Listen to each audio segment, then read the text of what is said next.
derany azy amin'ny voninahitra ho an'Andriamanitra ireriany ny fahasoavany, ny famindram-pony, ny fiadanany dia ho antsika sy ny ankonantsika. Amen. Dia mamerina fiarabanantsika rehetrarehetra indray natratra ny soa an'izao androandroany izao indray. Mino aho fa ny fahatoangavanao eto androany dia tsy miala maina ianao.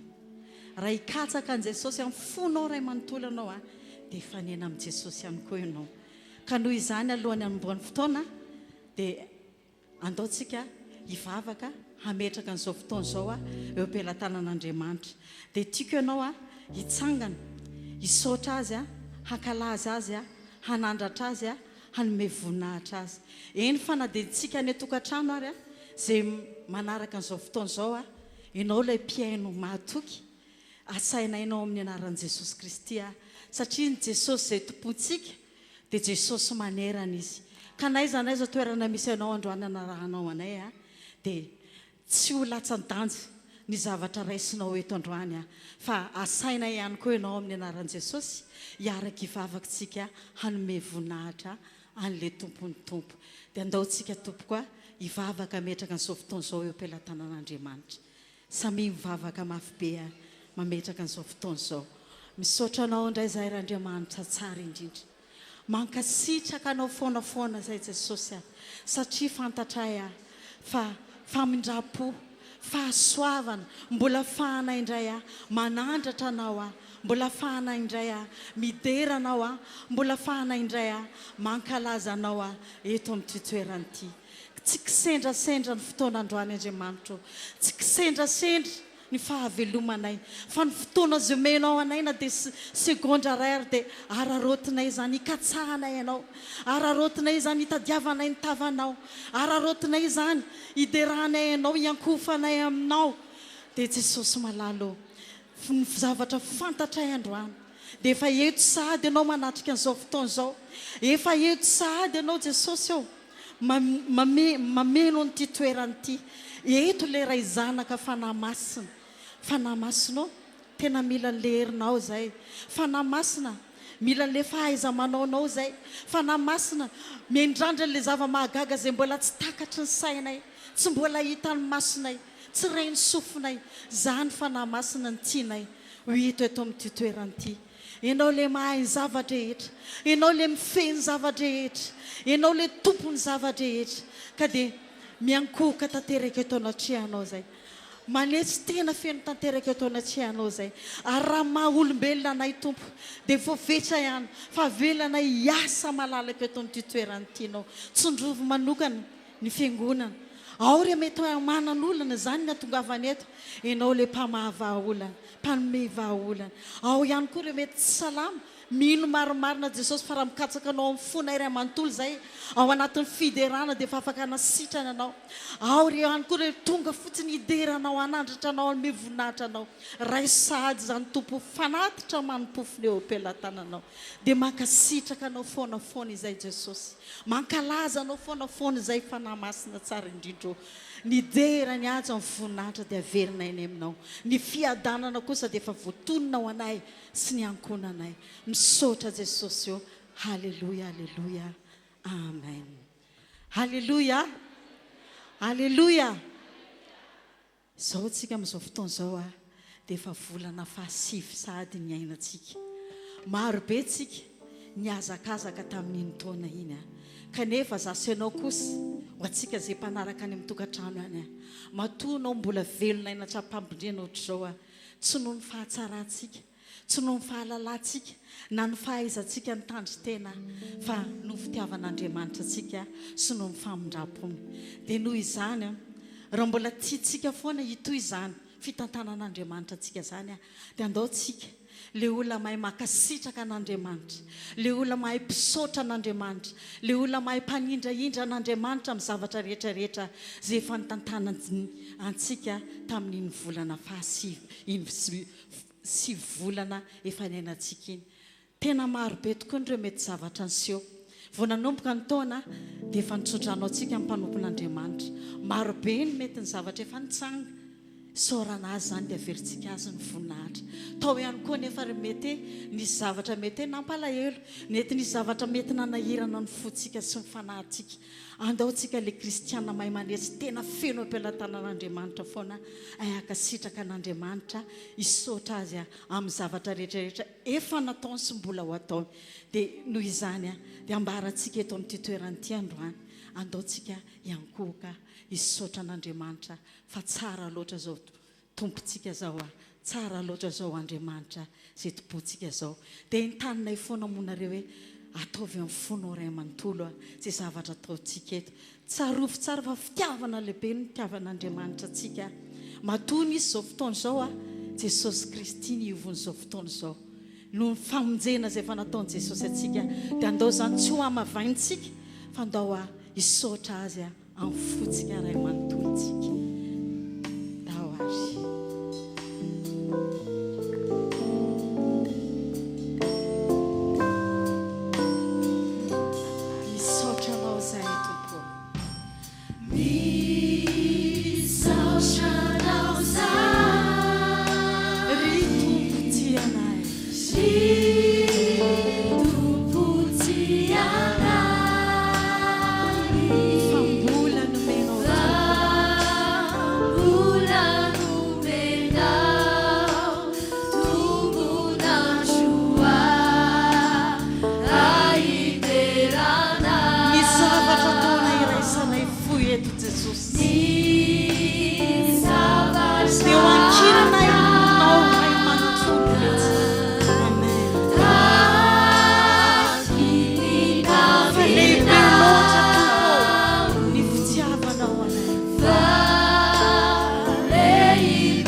antsika reny vanim-potoana zao dia tokony iverenantsika tanteraka eo anatrehan'Andriamanitra. Vanim-potoana izao teny hijoroantsika tanteraka eo anatrehan'Andriamanitra, indrindra ara-panahy dia tena mila miverina tanteraka amin'Andriamanitra sika. Ny zavatra rehetra mety hiova fa zavatra tokana ihany tsy miova dia Jesosy Kristy ilay tsy niova omaly saina io ara-mandrakizay.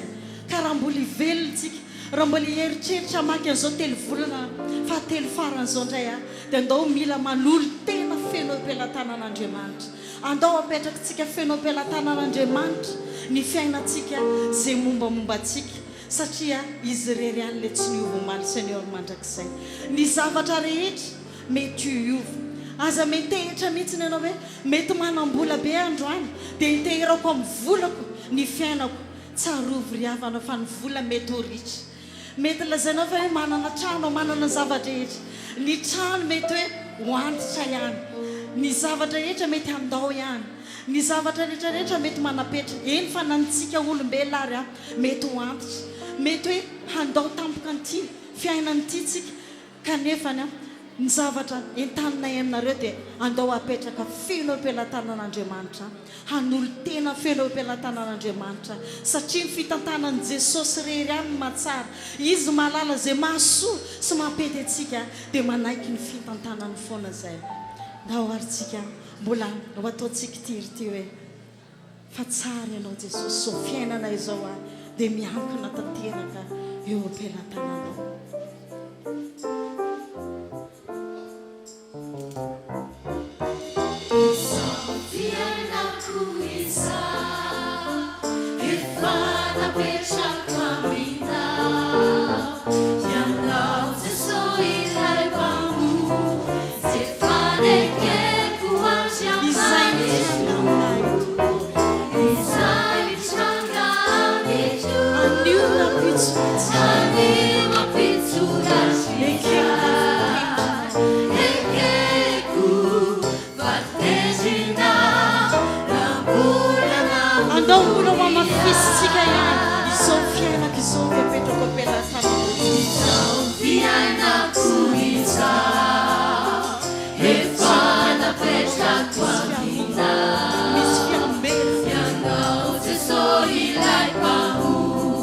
Fifadian-kanina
Samiara makatorantsika sika tompoko.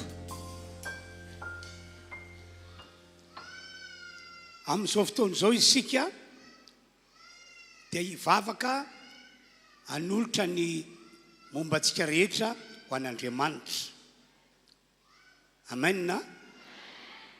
Hivavaka isika hanao fifonana sy fibebahana ny amin'ireo zavatra tsy mahasoa, tsy tokony fiainantsika kanefa dia hita teo amintsika. Hanao vavaka ho amin'izany isika.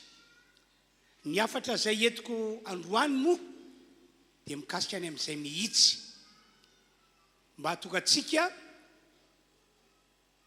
tena ho tonga amin'ilay tena sitrapon'Andriamanitra ka nanantoka ny andovan'ny fiainana mandrakizay ary ny ananantoka sy finoana fa ho atsotra n'Andriamanitra amintsika ny tanany amin'izao faraparan'ny taona izao. Aza manamary tena ianao rehefa tsapanao fa misy zavatra tokony amboarina ny fiainanao dia amboaro, misy zavatra tokony ho ahitsy dia ahitsio, misy zavatra tokony hibebana dia hibebao. Amen na? Anao ira anankiray isika, anao atompo aorinan'izay dia andao tsika rehetra hiaraka andohalika hivavaka. Anao vavaka tena mifontsika rehetra, tena mifontsika manontolo ndao azy. Anao atompo.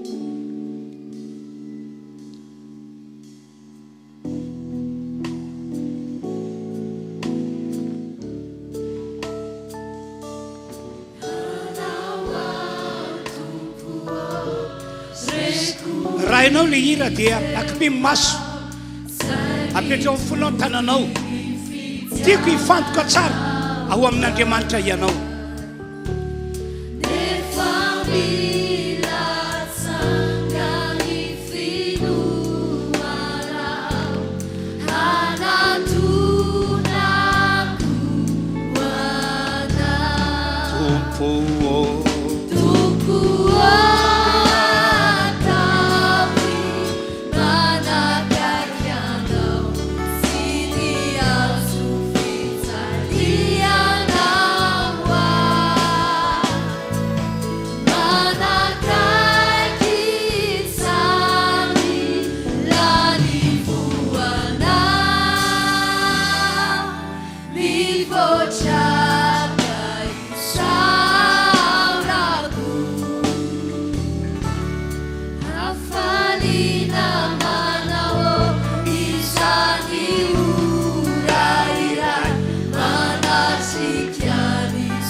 Atukano ny fiainako anao ny asanao. Atukano ny fiainako anao ny asanao.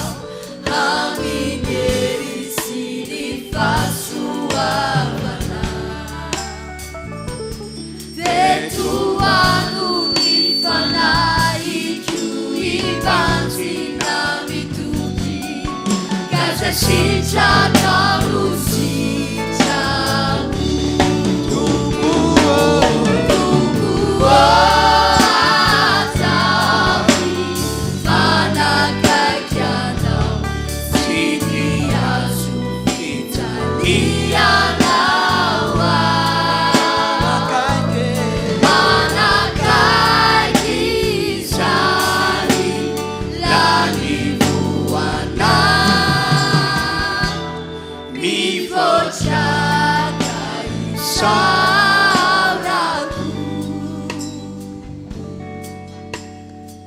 mandoalika vavakatsika rehetra asehoy fa tena vonina ny anolotra ny fiainanao zato isanjato an'Andriamanitra ianao. Aza manamaritena fa aoka anao fifonana ianao raha nanota tamin'Andriamanitra. Raha nisy zavatra tsy tokony ho fiainanao akory kanefa dia niainanao, nataonao.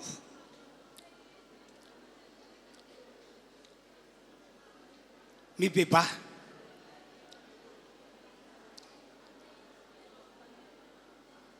toy izy vavaka ary asandrato avo ny feontsika rehetra amin'izao tsika miaraka mandoalika izao.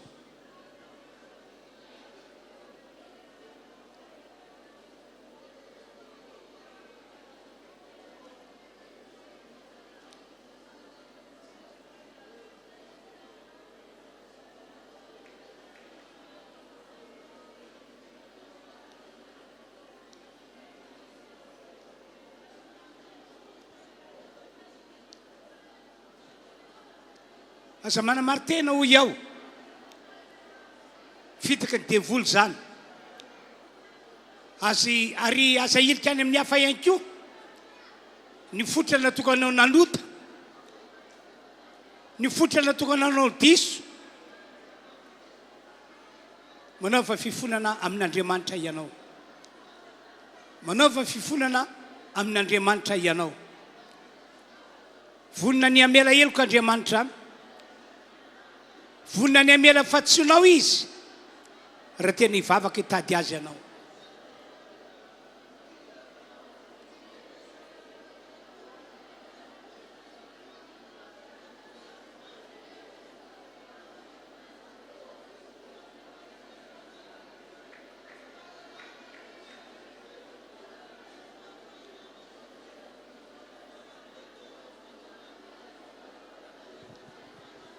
Samy vavaka isika.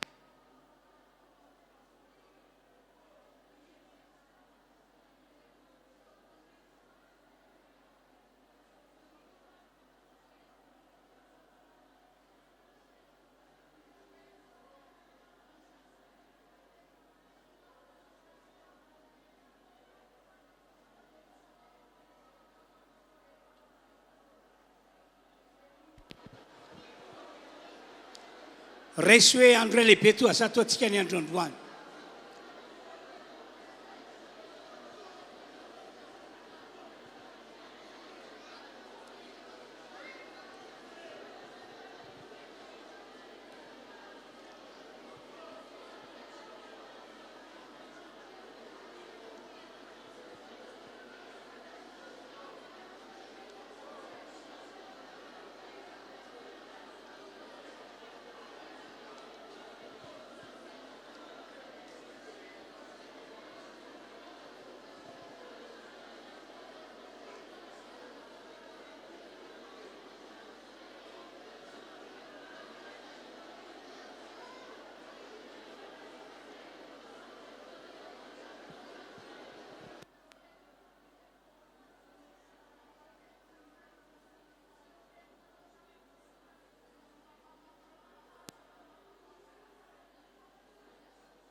Ataovy zava-dehibe amintsika zao fotoana afatsika manao vavaka miaraka izao.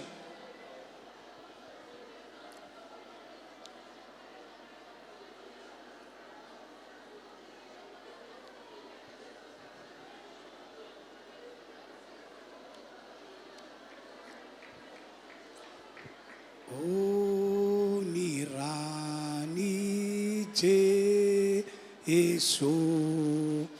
o ny rany jeso o ny rany jeso no manadio ay o ny rany jeso o ny rany jeso o ny rany jeso no mampandresia iny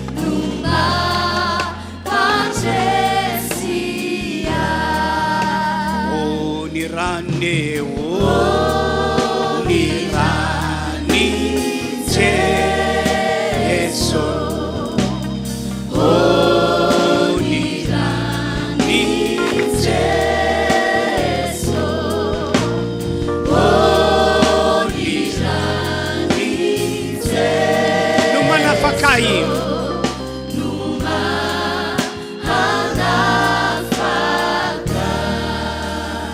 samy makatoerantsika rehetra tompoko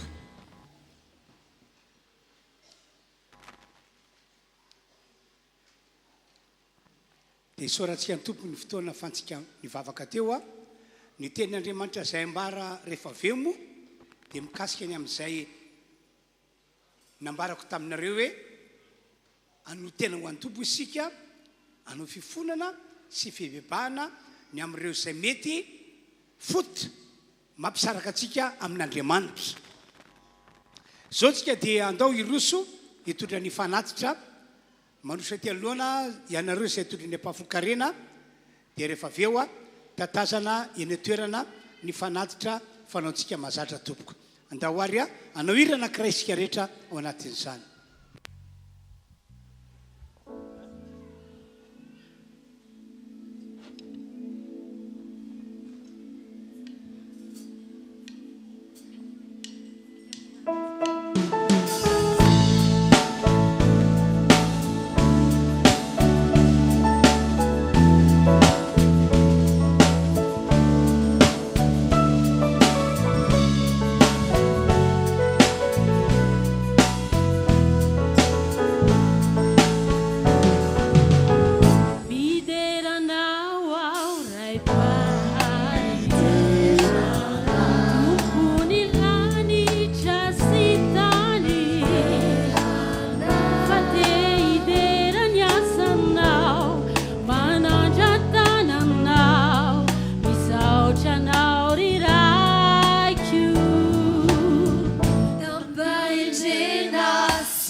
Atsika zany a ny vavaka fandravana sakana androany. Amen na no zany andao isika amaky baiboly arak'ilay voalaza ao amin'ny bokin'ny Josoa toko fahatelo dia vakitsika ny andininy fahadimy toy izao no voasoratra. Aroa Josoa tamin'ny olona manamasinana ny tenanareo fa rampitso dia anao fakagana eo aminareo Jehovah. Tojo olana goavana ny zanak'Israely izay notariany Josoa tamin'izany fotoana izany satria nisy ony Jordana nanakana azy ireo tsy hoany amin'ilay tany todradrono sy tantely. No zany a nametraka ny tiafatra spécialité Andriamanitra mba ho hita eo amin'ireo zanak'Israely ahafahan'Andriamanitra manao hetsika manao fagagana manala le sakana manamasina ny tenanareo fa rehefa hitako fa miroso amin'izay fiainan'izay ianareo dia rampitso anao fagagana ao io ony Jordana manakana io hiala io. Amen na amen na. Petera voalohany toko voalohany no vakina indray amin'ny anaran'i Jesosy manomboka amin'ny andininy fahatelo ambin'ny folo. Koa amin'izany sikiny ny sainareo dia maolona tena ka ny tianao tsara ny fahasoavana izay hoentina ho anareo amin'ny sehoan'i Jesosy Kristy tahaka ny zanaka manoa tsy mitondra tena araka filanareo fahiny tamin'ny tsy fahalalànareo fa araka ny famasinana ilay niatso anareo dia aoko mba ho masina koa ianareo amin'ny fitondran-tena rehetra satria voasoratra hoe ho masina ianareo satria masina ao. Tsy olo zao tontolo zao intsony ianareo hoy Petera, tsy jetilisa iakio ianareo hoy Petera fa olon'Andriamanitra noho ny amin'i Jesosy Kristy. No zany dia mangataka anareo aho hoy Petera aoka ho amin'ny famasinana ny fiainanareo mandritry ny androm-piainanareo rehetra, tsy hoe miaina famasinana androany ihany na rapitsy ihany na herinandro ihany na revolana ihany fa mandritry ny androm-piainanareo rehetra satria ny Andriamanitra izay vavantsika hoy Petera dia Andriamanitra masina noho izany zay mivavaka amin'io Andriamanitra io sy manompo an'io Andriamanitra io ary manantena ny herin'io Andriamanitra io dia tsy maintsy masina tahaka azy. Mino fa voarainareo tsara zay afatra izay. Toizana indray 17. Ary rahalay tsy mizata vanolona fa mitsara araka ny asany rehetra no antsoina hoe ray dia mitondra tena amin'ny fatahorana mandritry ny andro ny fivaniananareo ety. Fa fantatrareo fa tsy zavatra mety ho simba tahaka ny volamena sy volafotsy no nanavotana anareo tamin'ny fitondran-tena dala zay azonareo tamin'ny entin-drazana fa ny rasoa Kristy toy ny rano zanak'ondry tsy misy kilema ary tsy misy pentipentina. Ry fiangonana manaraka an'izao fotoan-dehibe izao. Ianareo ihany koa izay manaraka an'izao fotoana izao amin'ny alalan'ny Facebook na amin'ny alalan'ny YouTube na amin'ny alalan'ny fahitalavitra dia zao no ambarako aminareo. Iray amin'ireo toepanahy takian'Andriamanitra mba ananantsika olon'Andriamanitra. Averiko indray hoe iray amin'ireo toepanahy takian'Andriamanitra mba anana ny tsiraray avy isambatan'olona amintsika olon'Andriamanitra dia ny fahamasinam-piainana. Indrindrindrindra fahamasinana eo amin'ny fitondran-tena. Ny tian'Andriamanitra ambara amin'ity fahamasinam-piainana fahamasinana amin'ny fitondran-tena ity dia ny fahadiovam-pitondran-tena. Mitoetra amin'ilay fiainana tsy manatsena amin'Andriamanitra mihitsy amin'ny lafin-davatra rehetra. Andao averintsika ny teniny nataon'ny Petera 5:12.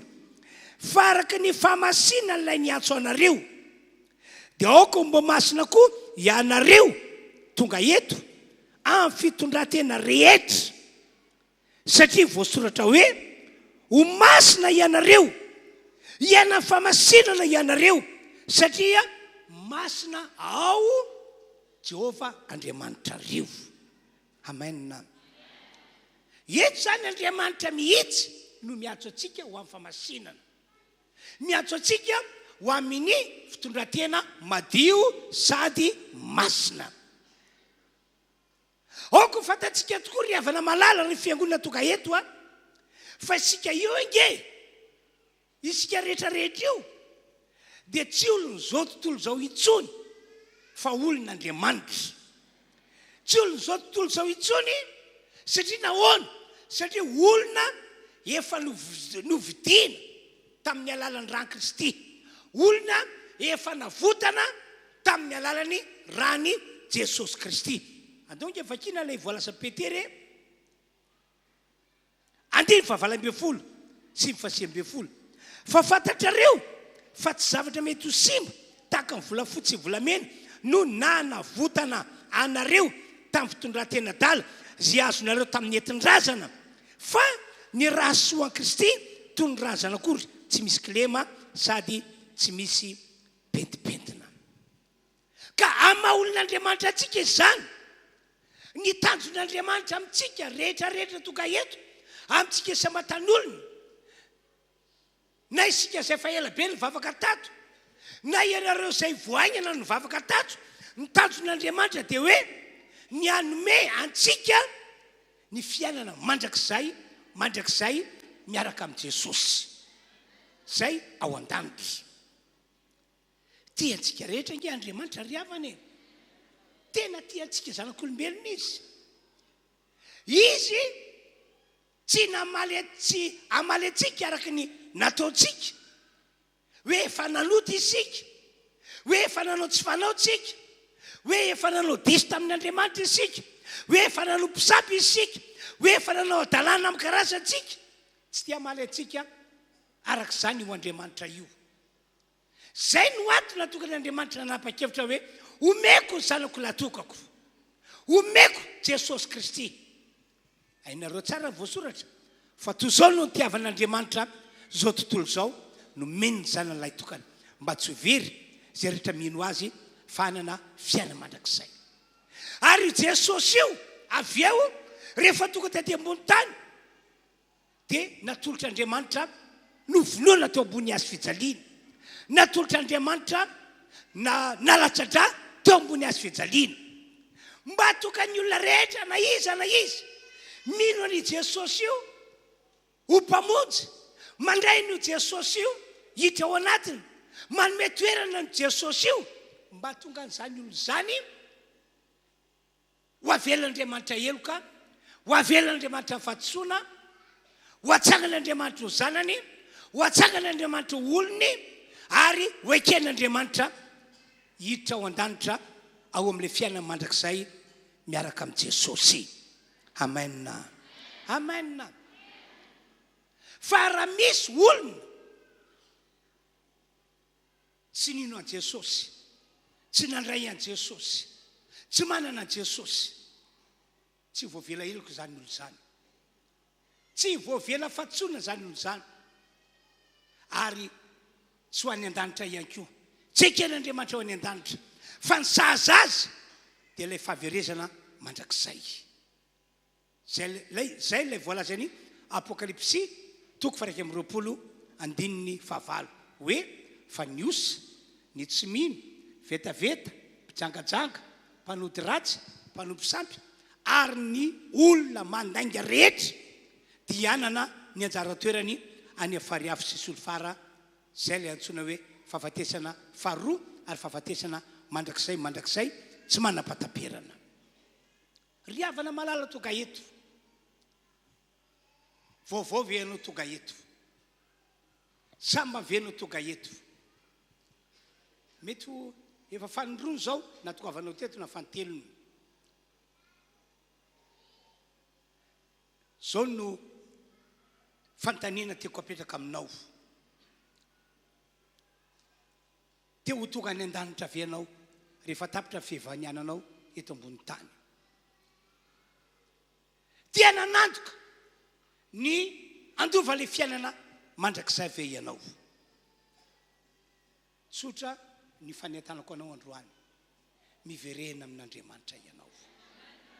Ary ekeo Jesosy le cadeau spécial nomen'Andriamanitra antsika zanak'olombelona, fa amin'ny alalan'ny finoana ao an'i Jesosy io, amin'ny alalan'ny fanomezanao toerana an'i Jesosy io ho ao anatinao, no ahafan'Andriamanitra araka ilay nambarako tery aloha, ahafan'Andriamanitra mamela ny eloko rehetra, mamela ny fatsoanao rehetra, ahafan'Andriamanitra manangana anao ho isan'ny olony, manangana anao ho isan'ny zanak'Andriamanitra. Amin'izao vaninandro zao tsy misy fiainana tsara akoatra zany atao hoe fiainana tafaverina amin'Andriamanitra. Dao hiteka mafy ho an'Andriamanitra isika. Mitovy amin'izany ihany koa ny tanjon'Andriamanitra raha nanome antsika an Jesosy zanany, nanolotra an Jesosy ho vonoana teo ambony hazo fijaliana sady ho alatsadra teo ambony hazo fijaliana, dia mba ahafan'Andriamanitra mitahy antsika mandritra ny androm-piainantsika eto ambony tany ety. Androany dia tantarako aminareo sady apatsiheviko anareo ho anareo izay efa mahalala fa Andriamanitra nge ry havana efa nanao fianianana tamin'ny Abrahama, ary fianianana nataon'Andriamanitra tamin'ny Abrahama dia ny hoe ho tahiko anao ry Abrahama, tena ho tahiko amin'ny hafin-javatra rehetra ianao, ary tsy ho hita eo aminao mihitsy zany atao hoe fanotrana na fahasairanana na tsy fampiny. Tena ho tahiko anao, ary tsy hoe ianao ihany no tahiko, fa le taranakao mifandimby tena ho tahiko. Amen. Fianianana nataon'Andriamanitra tamin'ny Abrahama izany. Andao vakitsika ny voalaza ao amin'ny Genesis 2:20 manomboka amin'ny 10:20 toy izao voasoratra: dia niatso any Abrahama fandrota any an-danitra ilay anjelin'i Jehova ka nanao hoe, Andriamanitra eto no miteny, ny tenako no ny anianako ho Jehova, satria nanao izany zavatra izany ianao ka tsy niaro ny zanakao ilay lotokanao, dia hitahy anao tokoa aho, hitahy anao tokoa aho. Zay ilay fianianana nataon'Andriamanitra, zay le voady nataon'Andriamanitra. Ary amaro dia maro ny taranakao ho takakitana eny amin'ny lanitra sy ho taka ny fasika zay any an-dranomasina, ary ny taranakao azo ny vavady ny fahavalony. Ary amin'ny taranakao no hitahina ny firenena rehetra ambony tany, satria nanaiky ny teniko ianao. Dia manamafy an'io fitahina zay nambarin'Andriamanitra tamin'ny Abrahama sy ny taranan'io ny teny nataon'ny Paoly apôstôly. Zany hoe nisy fotoana namangy amin'ny Paoly apôstôly ny fanahy masina, dia natoka amin'ny Paoly apôstôly nazo an'ity révélation ity. Hoy Paoly amin'ny Galatiana toko 7 ao, 7:20 sy 7:20. Fanahizana izy ianareo no natao batisa ho an'ny Kristy dia tafy an'i Kristy hatreo aloha. Zany hoe ny olona zay nino an Jesosy ho mpamonjy, nandray an Jesosy ho mpamonjy, nanome toerana an Jesosy ho mpamonjy, zany olo zany ho ny Baiboly mitafy an Jesosy Kristy. Tsika zany zao eto mitafy lamba, tenako zao mitafy an'ity palitao ity. Fa raha eo amin'ny lafiny ara-panahy amin'izao tsika manompo an'Andriamanitra eto zao, zay rehetra nino an Jesosy, nandray an Jesosy, manana an Jesosy, dia mitafy an Jesosy eo amin'ny fiainana izy. Ka na ato amin'ny toerana ity, na nivela ty toerana ity, na ny toeram-pianaranao, na ny toeram-piasanao, na aiza misy anao, no Jesosy dia mitafy an Jesosy ianao. Amen. Dia toizina le teny, dia ny olona zay mitafy an Jesosy, dia ho ny Baiboly manao hoe tsy misy intsony na jiosy na grika, na andevo na tsy andevo, na lasy vavy, fa raha ihany ianareo rehetra ao amin'ny Kristy Jesosy. Fa raha an Kristy ianareo, raha mitafy an Kristy ianareo, dia zao no ambarako aminareo Paoly, araka tsidrim-panahy meny fanahy masina. Ianareo dia taranaky Abrahama, ianareo dia mpandova araka teny fikasana. Amen. Raha azonareo zany tiany Baiboly ambara dia hoe le fitahina zay nolazain'Andriamanitra tamin'ny Abrahama sy ny taranany dia natao ho antsika zay fa nino a Jesosy, nandray a Jesosy, manana Jesosy, ary indrindra mbola mitafy an Jesosy mandraka ankehitriny. Amen. Amen. Dia mbola manamafy an'izany akeo ny teny nataon'i Paoly, Galatiana toko 4:9. Fa isika ry rahalahy, fa isika zay nino a Jesosy, nandray a Jesosy, manana Jesosy, dia zany ketefika sany tahaka ny Isaka.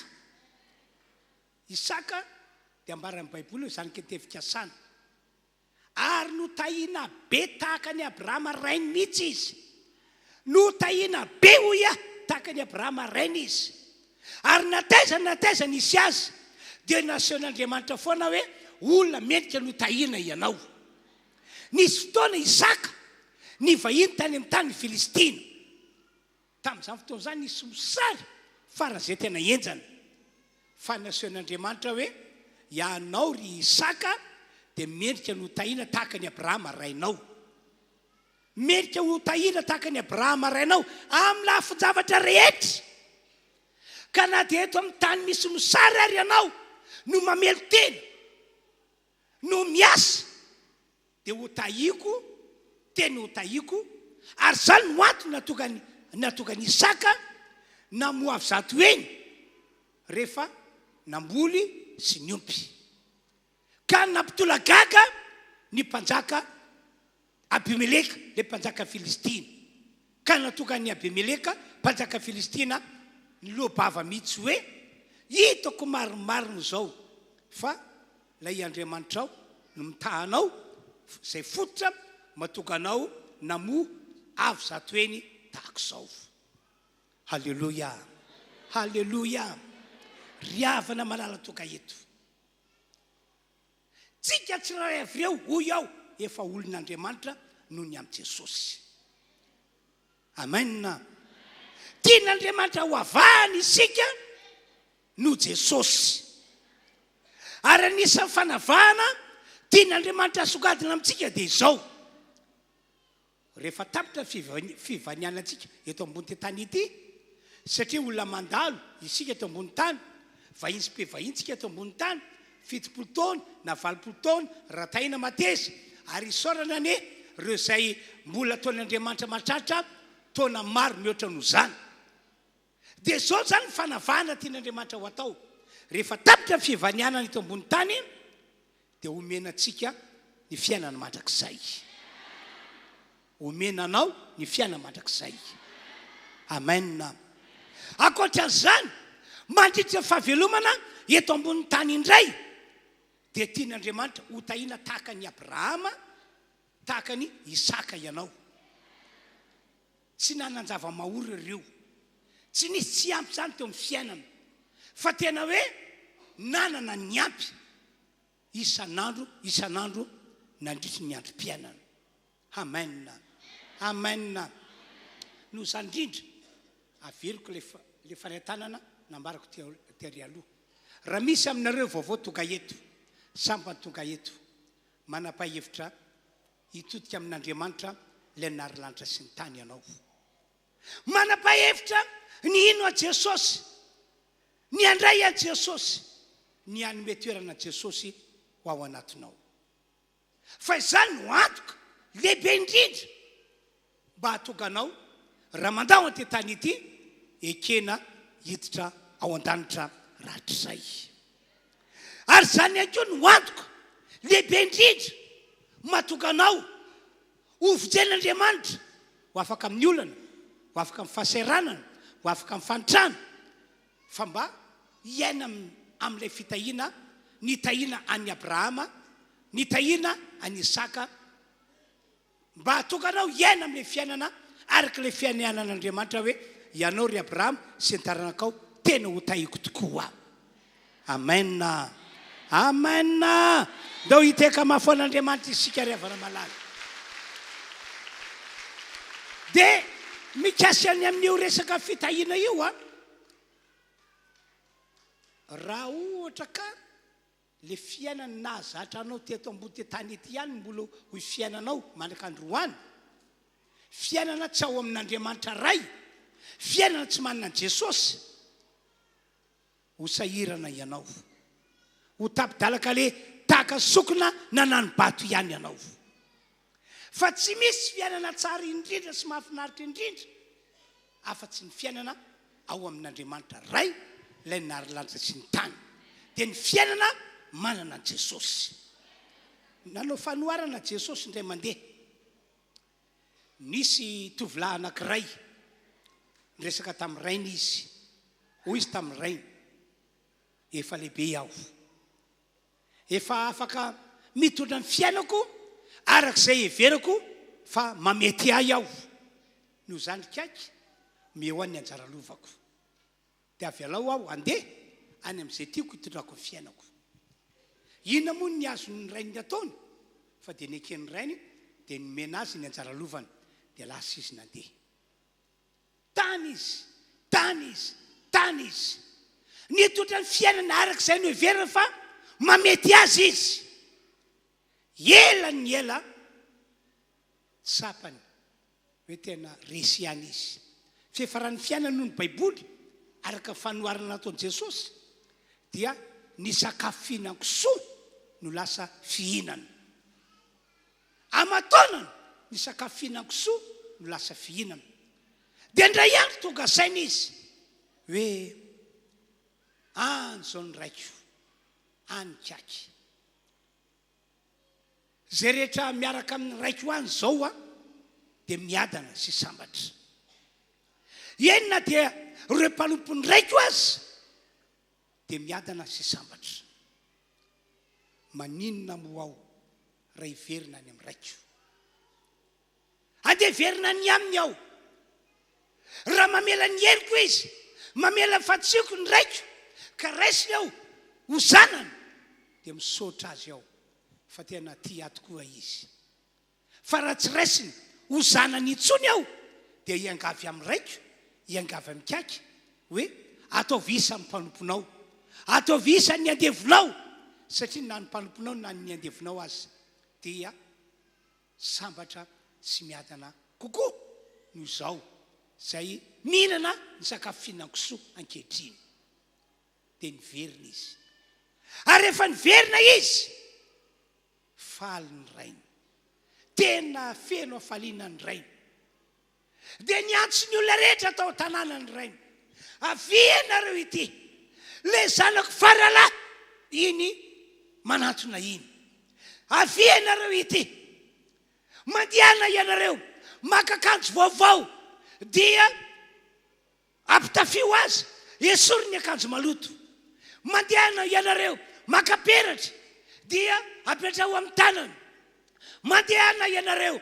mamono zanak'omby mifa mba hifalitsika fa ty zanako ity efa very fa hita indray efa maty nefa velona indray dia nisy fifaliana lehibe tao amin'ilay tanàna nisy andrainy nataony Jesosy amin'ny fanoharana izany mba ilazana amintsika hoe afa ihany ny fiainana miverina amin'Andriamanitra ray tena afa mihitsy ny fiainana miverina amin'Andriamanitra ray noho izany averiko indray ho anareo izay vaovao toka eto samba toka eto miverena amin'Andriamanitra ray ianareo miverena amin'Andriamanitra ray amin'ny alalan'ny finoana an Jesosy fa izy no mpamonjy amin'ny alalany fandraisana ho an Jesosy sy ny fanomezana toerana an Jesosy ho ao anatinao rehefa verina amin'Andriamanitra ray ianao na inona fahotanao na inona ny heloka vitanao ho avelany izany ary amin'ny alalan'ny rano Kristy Jesosy ilay nalatsaka teo ambony azy fijaliana no anadiovany anao ary araka voalaza amin'ny Baiboly dia ho atsangan'Andriamanitra tahaka ny olona tsy mbola nanota tamin'Andriamanitra ianao ndao hisaotra an'Andriamanitra amin'ny alalan'ny tehaka isika amen fa ho antsika fiangonana kosa ho antsika toka eto marina fa efa ela be no naloranao ny fiainanao ho an'Andriamanitra hoe niverenanao tamin'Andriamanitra na hoe nandraisanao an Jesosy efa ela be sasany tamintsika zao efa mataonana tena efa mataonana fa izao ho Jesosy zay maritra hatramin'ny farany ihany novonjeny zay ny teniny ao amin'ny Matthieu 7:20 zay maritra hatramin'ny farany novonjena ka hoy aho hoe zao mifantaniana avy any an-danitra avy amin'Andriamanitra ho antsika rehetra fa izao fotsiny no mitondra an'le teny hoy ny tompo amintsika rehetra mbola ao amin'ny Jesosy ve ianao hatramin'izao zay le fantaniana mbola ao amin'ny Jesosy ve ianao hatramin'izao manana proof ve ianao fa mbola ao amin'ny Jesosy inona ny proof entinao eo anatrehan'Andriamanitra fa mbola ao amin'ny Jesosy ianao sa sanatria ve efa voasariky ty zao tontolo zao ity ka tsy any Jesosy intsony ianao fa anty zao tontolo zao ity zavatra mety mitrango zany ny titre ity amin'ny tapikandrina hoe olon'Andriamanitra fa ianao tsy an'Andriamanitra intsony tsy an Jesosy intsony fa anty zao tontolo zao ity manao ahoana ny toetranao sy ny toe-panahinao amin'izao ori izao olon'Andriamanitra matahotra an'Andriamanitra mandraka ankehitriny ve ianao sa efa karazan'ireo olona sasa manota sasa manao tsy tokony ataonao zay maritra hatramin'ny farany ho Jesosy hovonjeny mety ny fiainanao taloha tokoa nakasitrahana na falan'Andriamanitra fa ankehitriny efa tsy ao amin'ny antsony ianao zay maritra hatramin'ny farany novonjena ho Jesosy tataky ny ahoana ihany koa zay le fantanena manaraka ny fanajanao an'Andriamanitra sy ny fankatoavanao ny teniny karazan'le olona mbola manaja an'Andriamanitra vianao tataka ny ahoana ny endrika anehoanao zany fanatsana an'Andriamanitra izany. Mbola mitoetra ho makatody tenin'Andriamanitra ve ianao? Fantaniana manaraka ho ny tompo amintsika rehetra. Mbola mitana ny firaisana tsara amin'Andriamanitra ve ianao? Mbola tsapanao ve fa lay Andriamanitra dia mitoetra ao anatinao? Mbola mitoetra ao anatinao ary ianao dia mbola ao amin'Andriamanitra, mbola mitoetra ao amin'Andriamanitra. Sa efa saraka ianareo, sa efa saraka ianareo. Mbola tianao tahaka ny tany aloha ve ny manao vavaka amin'Andriamanitra? Ny manao vavaka amin'Andriamanitra isan'andro isan'andro. Zavatra mety, zavatra niainanao maty zany. Tahorinany na niverenanao tamin'Andriamanitra ray sy nalioranao fiainanao ho an' Jesosy. Dia anisan'ireo olona tia manao vavaka amin'Andriamanitra ianao. Fiainanao isan'andro isan'andro mivavaka. Tsy misy fahalainana mihitsy teo aminao fa tianao be le mivavaka. Mbola tianao tahaka izany foana ve ny manao vavaka amin'Andriamanitra hatramin'ny androany?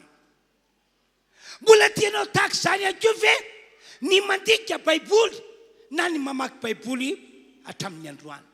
Sa efa tsy zany intsony ianao? Efa tena tsy zany arabaky teny intsony ianao?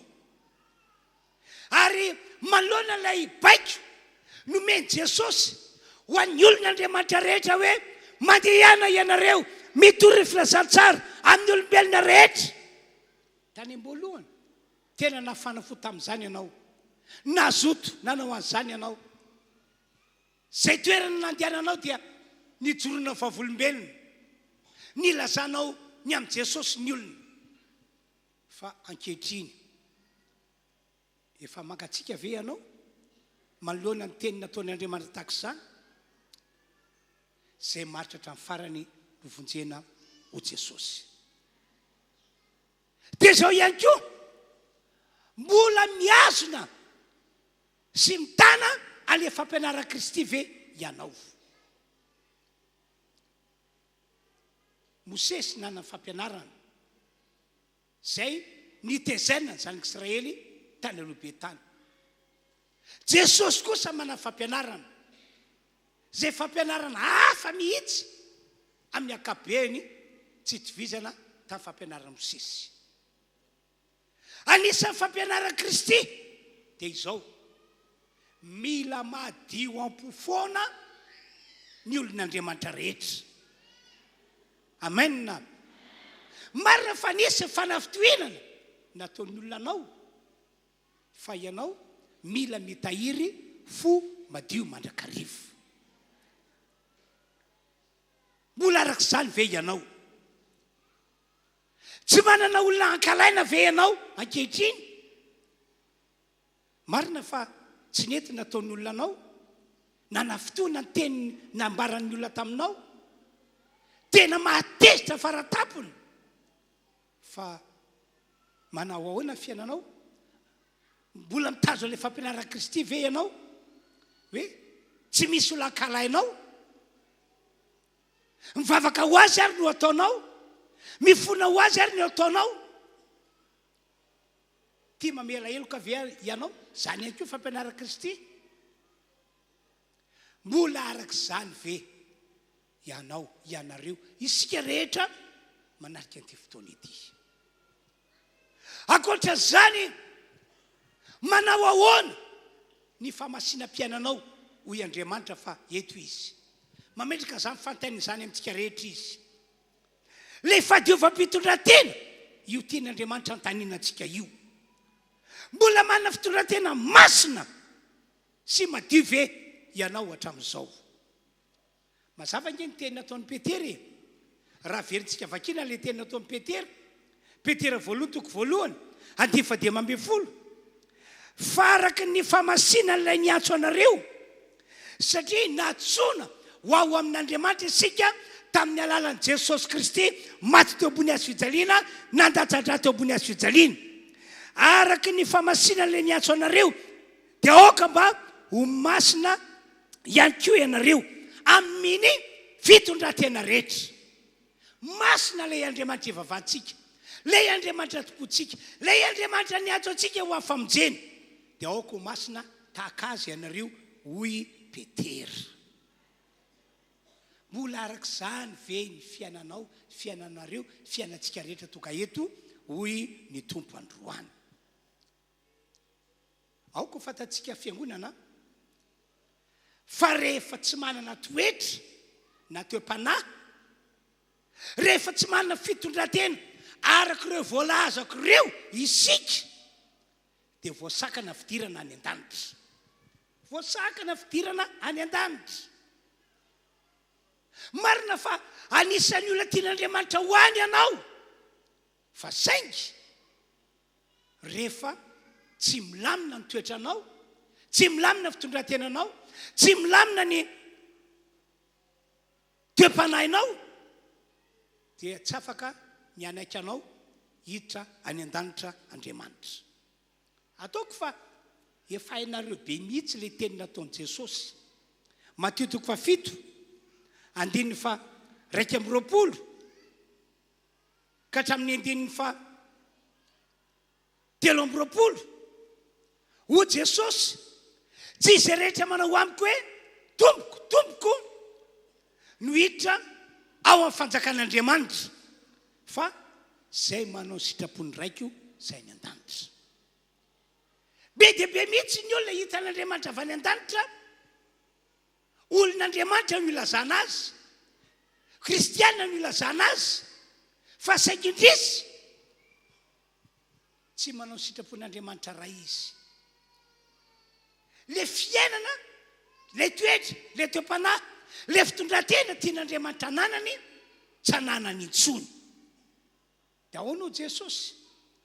Ekeko fa efa nanao asa tamin'ny anarako ianareo, efa naminany tamin'ny anarako ianareo, efa namoaka démonie tamin'ny anarako ianareo, fa tsy afaka anaiky anareo hiaraka amiko aty an-danitra aho, satria ilay sitrapony raiko mihitsy no tsy niainanareo nandritra fahavelomanareo tany ambonin'ny tany.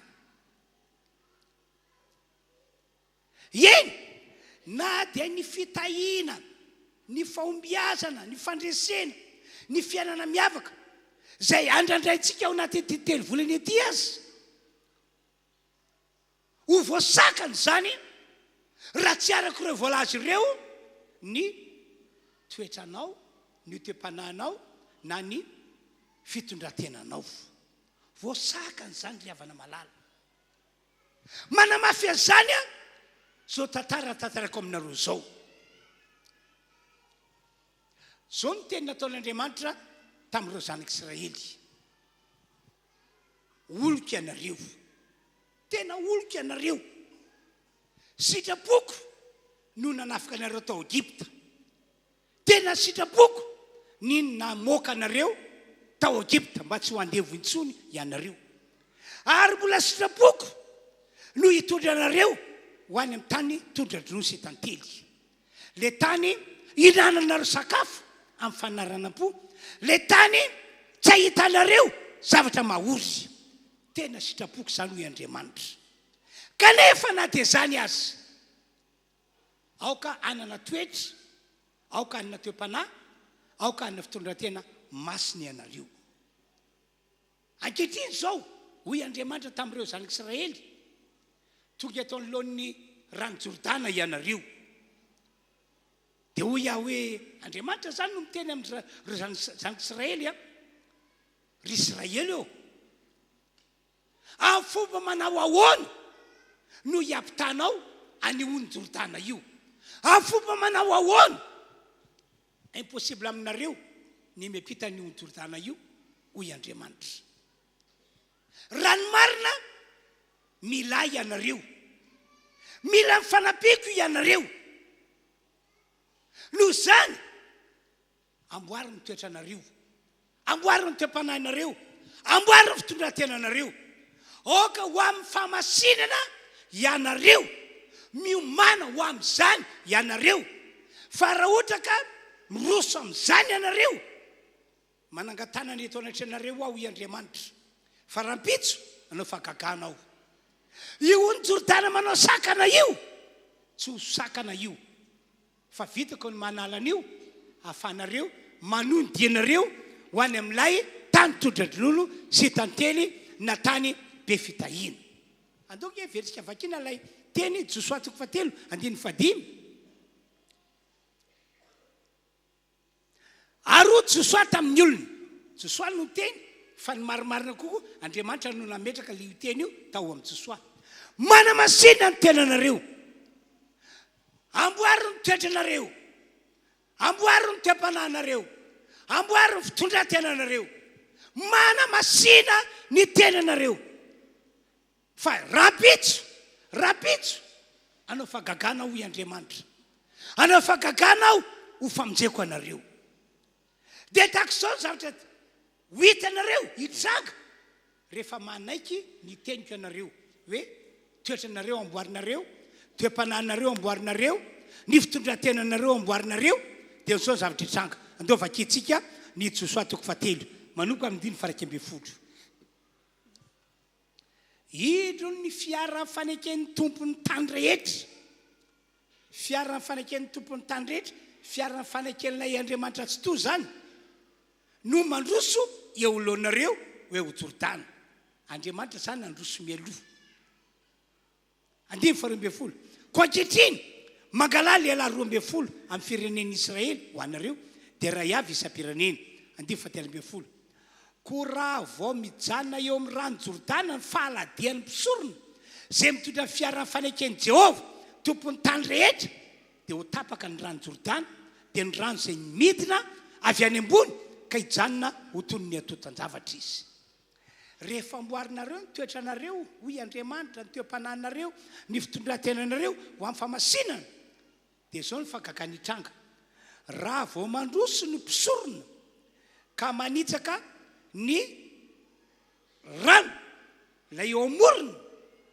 avy hatrany dia voasoratra io ny tranga ho tapaka ny rano ho tapaka tonga dia mizara roa ny rano miantona ny rano aty anila dia afaka miampita ny rano ny Jordana ianareo ry fiangonana manarika an'izao fotoana izao sitrapon'Andriamanitra ny hitondrantsika ho any amin'ilay fiainana mandrakizay efa tena ao am-pon'Andriamanitra izany sitrapon'Andriamanitra toy zany ihany koa ny anamarina ny fianianana zay nataony tamin'ny Abrahama sy Isaka hoe ho tahina tahaka ny Abrahama ho tahina tahaka ny Isaka ny taranaka rehetra teoriana zany hoe reo zay nino an Jesosy reo zay nandray an Jesosy reo zay manana an Jesosy zany olona zany a no atsakan'Andriamanitra ho isan'ny taranaka Abrahama ho isan'ny zanika tefika sany tahaka ny Isaka ka zay nataon'Andriamanitra tamin'ny Abrahama zay nataony tamin'ny Isaka dia ny aompon'Andriamanitra dia hoe ho ataony amin'izany olona zany anisan'izany ianao anisan'izany ianao ohatra amin'ny tetelo volana ity mialohan'ny amarana taona dia tian'Andriamanitra ho avahana ianao tian'Andriamanitra ho avahana ianao tsy hoe sombitsombim-pitahina na hoe sombitsombim-pandresena no meny anao fa tena hoe ho tahina tahaka any Abrahama Andriamanitra mihitsy no niteny tamin'ny Abrahama hoe tsy ataoko ho sahira-piainana intsony ianao ry Abrahama tsy avelako mahantra intsony ianao ry Abrahama tsy avelako andalo zavatra mahavery fanambola velona intsony ianao ry Abrahama ny taranako ihany koa dia tahak'izany ary tena niporofony zany tamin'ny Isaka ary androany efa vonona Andriamanitra anaporofo zany eo amintsika rehetra fa tsotra ekeo ary raiso ary mandihana amin'ireo toetra amin'ireo toepanahy ary amin'ireo fitondrantena zay takian'Andriamanitra amintsika fiangonana tsy Andriamanitra mila voatsiary akory ny Andriamantsika ka hoe mitaky zavatra tsy ho vitatsika eritreritrao hoe sarotra zany fitaka ny devoly no alefany aminao mba hitomana anao hoe sarotra zany fa matoa Andriamanitra mitaky an'izany toetra toepanahy fitondrantena araka ilay nambarako taminareo teo satria fantatr'Andriamanitra fa possible afaka hiaina amin'izany isika olon'Andriamanitra taranaka ankehitriny amen eno iange ty tenina atao am'paoly apôstôly ity témoignaziny de avy eo nananatra amin'ny fiangonana izy mba ho araka le témoignazina atao am'paoly mihitsy no fiainan'ny fiangonana. Tesaloniana voalohany toko 2:10 zao ny voalazana. Ianareo no vavolombelona ary Andriamanitra koa fa masina sy marina ary tsy nanatsiny tokoa ny fitondrantenanay teo masinareo zay mino hatreo aloha. Ianareo ny vavolombelona ny amiko Paoly, Andriamanitra ihany koa mbola vavolombelona fa raha ny amiko masinao marinao ary tsy nanatsiny teo amin'ny fitondrantena ozy izy. Dia zay ihany koa mahatonga mananatra anareo ho Paoly, manitsy anareo satria ianareo olona efa natsoina ho ao amin'ny fanjakan'Andriamanitra ary olona efa natsoina ho ao amin'ny voninatr'Andriamanitra. Koa dia mandehana tahaka ny nandehananay ianareo. Toizatsika 2:20. Toy ny fantatrareo fa tahaka ny ray amin'ny zanaka no naporosianay sy nampinonanay ianareo isam-batana sy ny nanaranay mafy anareo. Mba andehananareo mendrika an'Andriamanitra zay miantso anareo ho amin'ny fanjakana sy ny voninahiny. Mba andehanantsika mendrika an'Andriamanitra. Ry havanao andao ho ravantsika ny sakana androany. Mba tsy siny fahatsopanantenana rahatr'izay. Ny fotoana ivanianantsika ty ambony tany ambony ty tany ity nge ka mandalo sy miserany tsy misy malalany voalazo anaty bokin'Andriamanitra hoe rovinao no mandao anty tany ity. Efa ntsika tsara ny tantaran'olombelona fa misy reo zay vao mivoaka tao kibony reniny dia tonga dia nandao anty tany ity. Dia mampametraka fantanina ndray ho an'ny olona sasy fa maninona no nataon'Andriamanitra nisy tao kibony reniny izy. Kanefa zao vao mivoaka tao kibony reniny dia zao nandao ny tany sady. Andriamanitra malala ny atony. Tsy ary voatantara antsipriny daholo ny zavatra rehetra mahakasika izany fa Andriamanitra malala ny atony. Zasandray ao anatin'ny fahazazana mandao ty tany ity. Sasa ao anatin'ny fahatanorana mandao ty tany ity. Sasa rehefa mba nahazotoana ihany mandao ty tany ity. Tsy misy malala zay voasoratra ao bokin'Andriamanitra fa vaizy mpe vahiny isika. No zany mila miomana so sanatria ka ianao dia voasakana tsy mahazo miditra ao amin'ilay fiainana mandrakizay rehefa tonga ny fotoana andaozanao ty tany ity. Mila miomana dia n'izao isika. Dia mitovy amin'izany ihany koa miandrandra fahasoavana betsika atoato ny faniriako ny 100 aminareo fiangonana dia tena hoe hotahina be, hotahina tahaka ny Abrahama, hotahina tahaka ny Isaka. Tsy hoe somotsopy hitahina fa fitahina feno. Amen. Raha hatramin'izay ianao nijaly saina jaly eritreritra hoe tsy mba manambola ny faniriako anana ny ampy ane ianao. Hatramin'izay ianao nijaly saina jaly eritreritra hoe tena arabaky teny tiany hoanina androany tadiavina androany ary mitady ary tsy mahita indraindray. Tiako anana ny ampy ianao, tiako anana ny ampy ianao. Zavatra afakoatra zany tiako tanterako amin'ny fiainanao. Halleluja. Ka andao ho ravatsika sakane, andao ho ravatsika sakane. Amen. Ivavaka tsika amin'izao fotoana izao teny ivavaka be mihitsy, teny ivavaka be mihitsy. Dia ao anatin'ilay vavaka ho averiko aminao ilay fantaniana napetraky ny tompo. Aloha tonga dia averiko aminao zao mbola ao amin'i Jesosy ve ianao hatramin'izao satsia manana profy ve ianao fa mbola ao amin'i Jesosy. Sa efa voasariky ty zao tontolo zao ty. Manao ahoana ny toetranao sy ny toe-panahinao amin'izao vaninandro zao. Olon'Andriamanitra tena matahotra an'Andriamanitra tokoa ve ianao sa efa karazan'ireo olona sasa malota tsy mampaninanao ny malota fantanina manaraka tataky ny ahoana ny fanajana ho an'Andriamanitra sy ny fakataovanao ny teniny rehetra mbola mitana firaisana amin'Andriamanitra mandrakariva ve ianao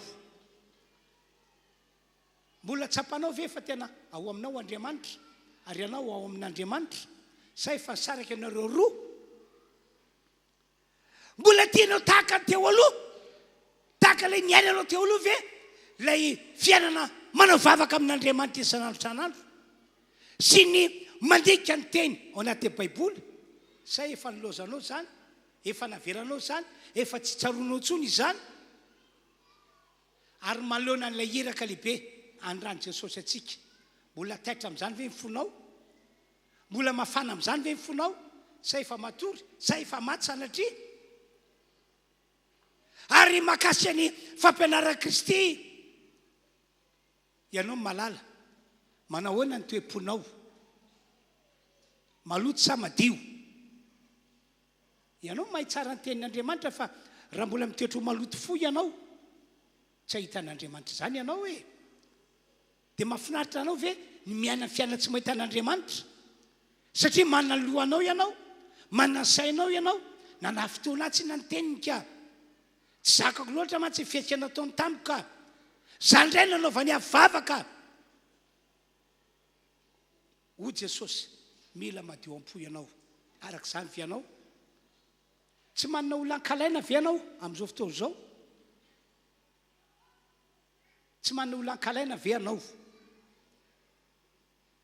mbola arak'izany tokoa ve ny fiainanao riavana zany drehetrarehetra zany fantainana napetraka Andriamanitra tamintsika teo ary zao averina zao fa hivavakatsika dia manahoana ny famasinam-piainanao na ny famasinany fitondrantenanao na ny fadiovan'ny fitondrantenanao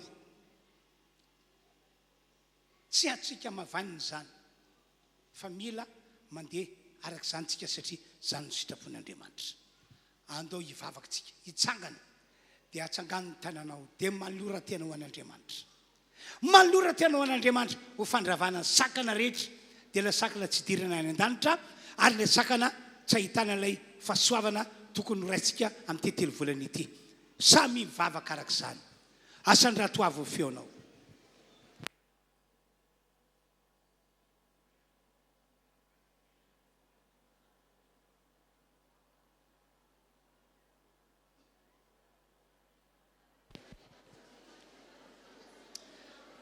aza manao kisimoka na kilalao ny fiainam-panahinao ianao aza manao kisimoka na manao kilalao ny fiainam-panahinao ianao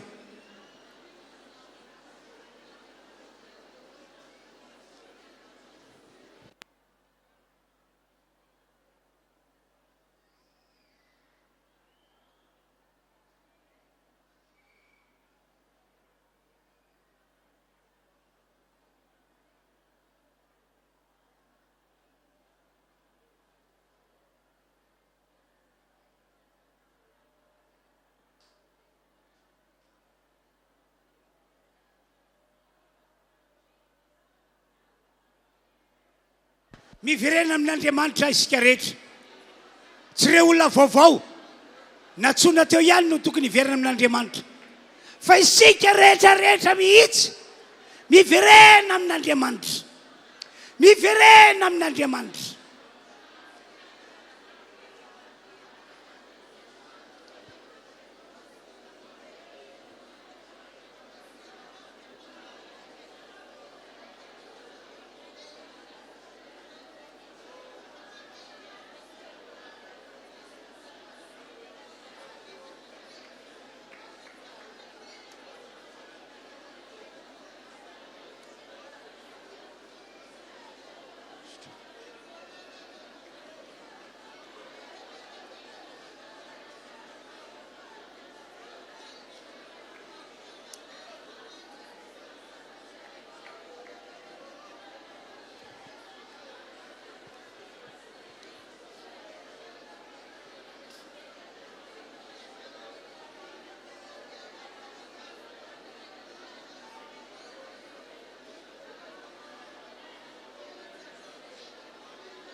roy-devolo zay namitaka anao hatram'izay, roy-devolo zay namingana anao, roy izy iala eo alohanao. Aza mandray teny avany amintsony ianao, aza manaiky izay tolotsainy iankeo ianao.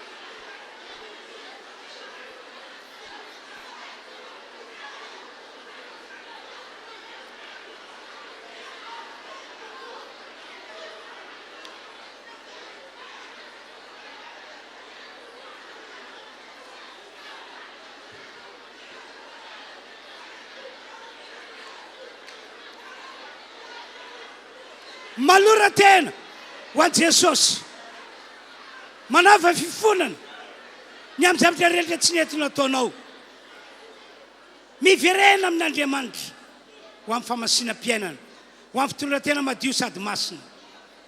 Samy mivavaka tsika rehetra, tohizo mivavaka ao. Ravana ny sakana tsy dirantsika ny lanitra, ravana ny sakana sandrasantsika an'ilay fitahina izay nambarin'Andriamanitra tamin'ny Abrahama sy Isaka ary Jakoba zanany.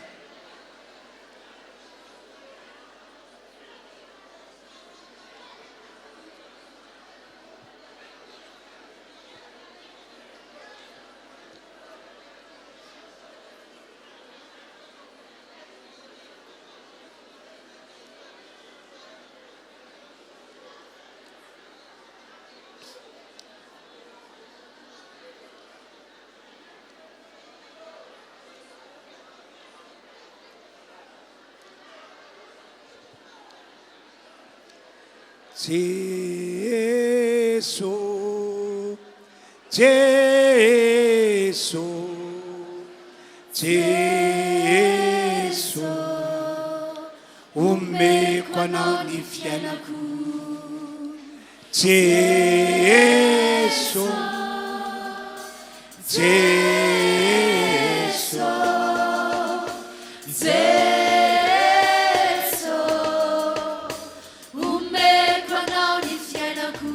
raha niditrako teo aloha, tsy nihotanatako telefonako aminao hoe omeko anao ny fiainako. Raha niditrako teo aloha, niditrako teo aloha, tsy nihotanatako telefonako aminao hoe Gesù, Gesù,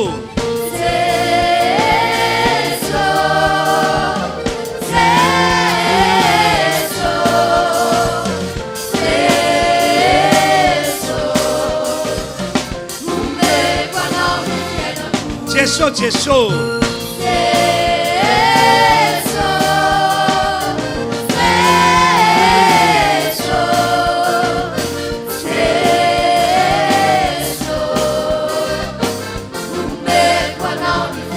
Ranyan sisa ajakan tananawa, ajakan tananawa. Sisa mulanya naku, tera tulswanawe, umekwanami sianaku. Ranyan sisa, sisa mulanya naku, tera tulswanawe. Gesù, Gesù,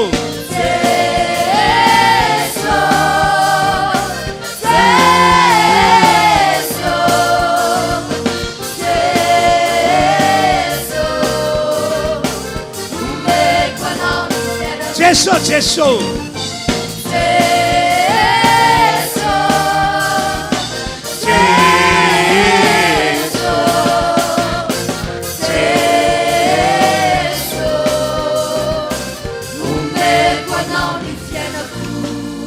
makatoerana isika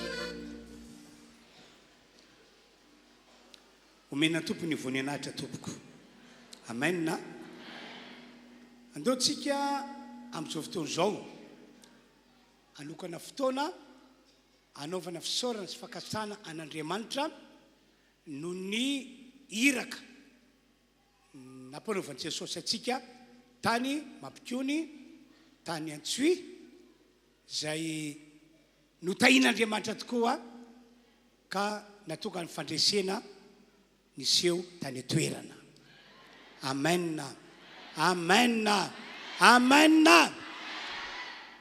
Saorana tompo fa raha sitrapony devoly dia tsy tonga tany mihitsy izahay fa ny sakanany tamin'ny fomba rehetra tena ny sakanany ary raha novonoina ho faty azy raha azo natao zany dia novonony ho faty raha nitoetra ny fanaratsy izay ny domine tao Antsoy dia izay ny marina fa tiaraina tompo fa tonga somatsara izay nandroso tonga somatsara izay miverina ary fombiazana no hita tany Antsoy. Amen. Maro be mihitsy ireo olona nanolotena ho an'Andriamanitra tena hoe mihoatra no fombiazana tany Ambomandroso sy ny tany Ambatondrazaka ny fombiazana hita tany Antsoy. Dao hiteka mafany tompo isika maro be mihitsy ireo olona nanolotena ho an'i Jesosy tena maro ny fanasana sy fagagana ihany koa tena maro ireo olona izay tsy afaka niainga ny tanany tsy mahainga ohatr'izao tsy mahavita ohatr'izao kanefa tao anatin'ny fotoana dia afaka nietsika ny tanany ary afaka nitsangana. Tao ireo olona izay nisy fifitosana ny kibony nisy kista izay mihitsy ny valiny ekô natao ary eny mihitsy hoe mivonto sady marary fa nositran'Andriamanitra izy nandritry ny fotoana natao tao Antsoy. Tao ireo olona marenina sofiny havanana sy havia fa tao anatin'ny fotoana lasa nandre sofiny havanana sy havia. Amen. Tao ireo olona azo nerina ny famitsaviana ka dia tahaka an'ireny tondra entana amin'ny kilao reny izy rehefa mandeha mahafetra be ny tongony iny zany hoe tahaka ny hoe misy golombary be avia havanana tsy afany mamindra jaly famisaviana izy zany tao raha vavaka miala tao zany rehetra hitra zany. Tao hiteka mafany Jesosy isika hivavaka hisaotra n'Andriamanitra isika be dia be tokoa ny sakatsakana ataon'ny devoly ary maro tamin'ireo namantsika ny voasakana tena maro zay natoka ny teny hoe raha azo ny sakanana izahay dia tena ny sakanana raha azo ny vonoana dia ny vonoana mihitsy satria sasa tamin'ny fiangonantsika zao rehefa tena andeha hiomana hianga iny misy maty tao tanàna dia rehefa misy fahafatesana tak'izany amin'ny tanàna ray dia tsisy miala io ny olona fa janona daholo zay programa hafa fa tsy maintsy manotrona an'io favoazana io an'io fahafatesana io dia raha maty ny programa zany nahazo nanjo ny fiangonana sasany ny sasany ray niala tena mpandehanana tapaka lama resoro lay fiarany nentin'zareo dia amboarina tôbila ela be vao vita rehefa vita indray ka nandeha dia maty tena andalana indray ny tôbila dia ho averina ilay fre tsy misy tôbila hitondra eny ateny-dalana dia tsy natratra le fotoana tena tokony fonjena any zany ny sakana nataony devoly.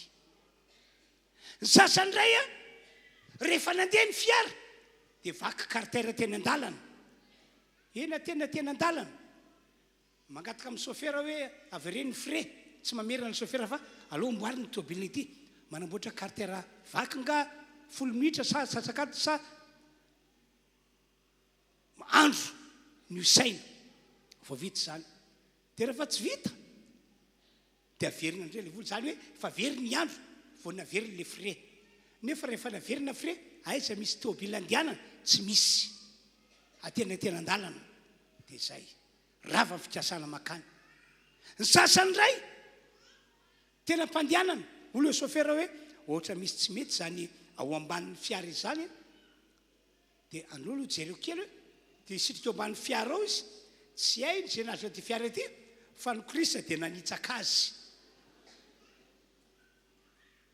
dia voatery tadiavana hevitra mba ampidiriny hôpitaly dia le tompon'ny tôbila mitady hevitra hoe andefa chauffeur hitondra le mpivavaka amonjy an'io fotoana io voasakana tahaka izany ny ankamaroany rehetra ny sasany indray dia vakodiarana imbetsaka tena mpandianana hatramina sekory ary tsy misy intsony zany hoe ataony tsy atsatokavana ho any amin'ny karazany ireo sakatsakana fa dia raina ny tompo voavonjy antsoy voavonjy antsoy halleluia amen dia tao anatin'ny vavaka fanolorana ny tanàny antsoy sorana tompo fa nanatrika teo ry solon-tena-panjakana avy ao amin'ny commune avy ao amin'ny district avy ao amin'ny région dia rehefa nyteny aho hoe ao amin'ny jesosy any mahatsara ny antsoy andeo atolotsika ny antsoy ny fiangonana no sotenana ny vahoaka eto Madagasikara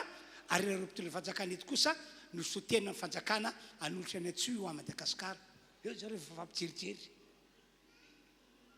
dia fampitsidika fara dia nyraisaina izy rehetra hoe andao tsika nangatanana irasaina hiaraka amin'reto mpivavaka reto anolotra ny antsoy ho an'i Jesosy halleluia halleluia ankehitriny antsoy an'i Jesosy Jesosy any antsoy manoloana ny fandresena nomena Andriamanitra atsika andeo hisaotra n'Andriamanitra isika mitsangana dia andeo hivavaka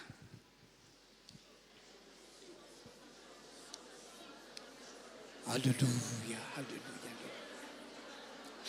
misaotra tamin'ny fitondrany sy fitantanana nataonao anay nakany antsoy notahirana ny roso izahay ary notahirana ny verina ihany koa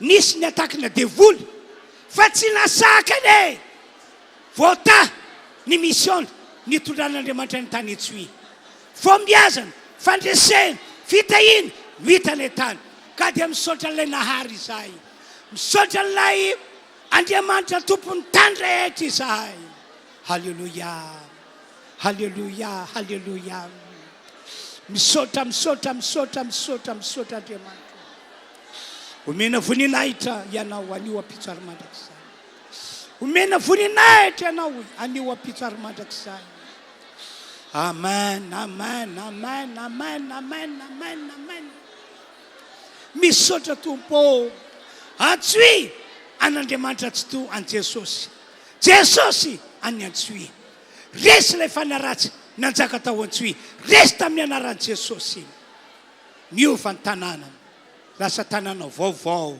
halleluia amen maka toerantsika rehetra